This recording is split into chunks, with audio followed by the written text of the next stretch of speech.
салом. барномаи иттилоотии панорамаи ҳафта пешкаши шумост. вазири фарҳанги ҷумҳурии тоҷикистон фестивали ҷумҳуриявии телевизиони ҳаҷми нигоронро таҳти унвони «Биё бо ҳам бихандем» баргузор менамояд.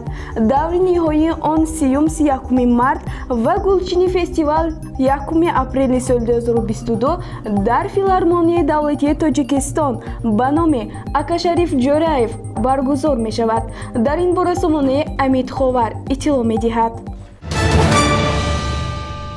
раиси кумитаи телевизион ва радиои Тоҷикистон гуфт, то ҷашни Наврӯз дар кишвар шабакаи нави телевизионӣ фаъол хоҳад шуд.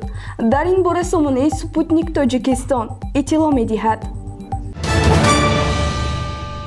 ҷамолиддин Абдуллозода, вазири тандурустӣ ва ҳифзи иҷтимоии аҳолии Тоҷикистон дар бораи вуҷуди навъи нави коронавирус омикрон дар Тоҷикистон изҳори бехабарӣ кард ва гуфт, барои муайян кардани он ба дастгоҳи тиббии секвинор эҳтиёҷ доранд, ки дар нимаи соли аввали 2022 ба кишвар ворид хоҳад шуд.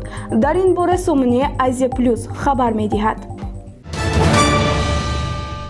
бошишгоҳи Челси Англия дар давраи нимниҳоии чемпионати ҷаҳон миёни бошишгоҳҳо дастаи Ал-Ҳилоли Арабистони Саудиро мағлуб карда ба финал баромад.